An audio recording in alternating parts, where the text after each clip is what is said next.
আমি বলেছি আগামী গণভোট যদি হতে হয় এটার উপরে হওয়া দরকার যে তোমরা আল্লাহর হুকুম চাও কিনা। জনগণের তো চাইতে হবে আল্লাহর হুকুম, আল্লাহর বিধান মোতাবেক রাষ্ট্র চলবে, কোরআনের বিধান মোতাবেক রাষ্ট্র চলবে, এটা তোমরা চাও কিনা, ইয়েস অর নো, হ্যাঁ অথবা না, এটার উপরেই গণভোট হওয়া দরকার। আমাদের রাষ্ট্রটা যেভাবে চলছে এটা ব্রিটিশ খ্রিস্টানদের তৈরি করা, উপনিবেশিক যুগের তৈরি করা একটা ব্যবস্থা। রাজনৈতিক ব্যবস্থা বলেন, আমলাতান্ত্রিক সিস্টেম বলেন, শিক্ষা ব্যবস্থা বলেন, জুডিশিয়াল সিস্টেম বলেন, মানে এক কথায় সমস্ত সিস্টেমগুলা, পুরো রাষ্ট্র কাঠামোটা, পুরো মেকানিজমটাই চলছে মানুষের তৈরি, উপনিবেশিক যুগের তৈরি। এখন আমাদের বক্তব্য হলো এই শান্তি আনার জন্য সংস্কারের কথা বলা হচ্ছে, জুলাই সনদ করা হচ্ছে, অনেক কিছু নির্বাচন করবে ইত্যাদি। আমাদের বক্তব্য হলো যে না, এখন এটাকে পরিবর্তন করতে হবে। এই ব্যবস্থা ইতোমধ্যে অকার্যকর প্রমাণিত হয়েছে, ব্যর্থ প্রমাণিত হয়েছে। এর পরিবর্তে আল্লাহর তাওহীদের উপর ভিত্তি করা একটা জীবন ব্যবস্থা প্রতিষ্ঠা করতে হবে। সেটার রূপরেখাটা কেমন সেটা আমরা তুলে ধরেছি। আল্লাহর দেওয়া, আল্লাহর কোরআনের বিধানের উপরে প্রতিষ্ঠিত হওয়া জীবন ব্যবস্থা কতখানি যৌক্তিক, কতখানি মানে বিজ্ঞানসম্মত, কতখানি এর প্রায়োগিক দিক হতে পারে, বিভিন্ন দিক নিয়ে আমরা তুলে ধরেছি। আপনারা জানেন যে আমরা সরকারের কাছেও তুলে ধরেছি, প্রস্তাব দিয়েছি, সংস্কার প্রস্তাবের একটা পর্যায়ে সারা বাংলাদেশের বিভিন্ন গণমাধ্যমের, প্রেস ক্লাবে, রিপোর্টার্স ইউনিটিতে আমরা গণমাধ্যম কর্মীদের সামনে তুলে ধরেছি। তার ধারাবাহিকতায়, তারই অংশ হিসেবে আজকে আমরা এখানে মাল্টিমিডিয়া সেকশনে যারা কাজ করেন তাদের সামনে সেটা তুলে ধরেছি। অর্থাৎ আমরা বলেছি আল্লাহর সভরেন্টির উপরে, আল্লাহর তাওহীদের উপরে ভিত্তি করা একটা রাষ্ট্র ব্যবস্থা একমাত্র আমাদের বর্তমানে এই সংকট থেকে আমাদেরকে বাঁচাতে পারে।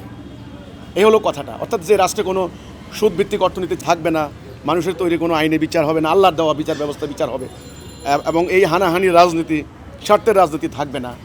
এই যে অর্থাৎ আল্লাহর দেওয়া ব্যবস্থা কিভাবে সম্ভব, এর রূপরেখাটা কেমন, তাওহীদ ভিত্তিক একটা আধুনিক রাষ্ট্র ব্যবস্থার রূপরেখা আমরা সাংবাদিকদের সামনে তুলে ধরেছি।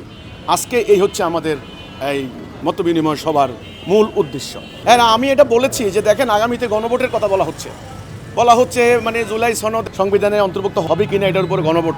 আমার কথা হলো আসলে দেখেন অতীতে তো নির্বাচন অনেকগুলো হয়েছে, 12টা ইলেকশন হয়েছে, গণভোটও হয়েছে, তো শান্তি কিন্তু আসবে না। আসলে যে শান্তির জন্য আমরা এই কথা বলছি, আমাদের স্টুডেন্টরা, ছাত্র জনতা যে মানে অভ্যুত্থান তারা করেছে, বিপ্লব করেছে, এটার জন্য আমাদেরকে সিদ্ধান্ত নিতে হবে যে আল্লাহর বিধান আমরা মানি কিনা।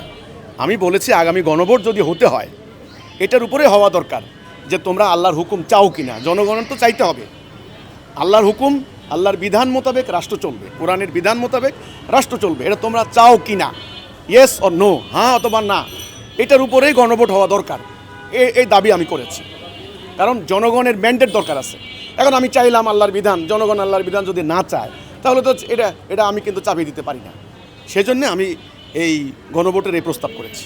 তবে আমি আশাবাদী, যদি আমার বক্তব্য আমি জাতির সামনে তুলে ধরতে পারি, ইনশাল্লাহ এদেশের জনগণের যে আশা আকাঙ্ক্ষা, গণ আকাঙ্ক্ষা, চাওয়া পাওয়া, মানুষ শান্তি চায়, মানুষ মুক্তি চায়, মানুষ শান্তিতে ঘুমাতে চায়, এই অনিশ্চয়তার মধ্যে মানুষ থাকতে চায় না।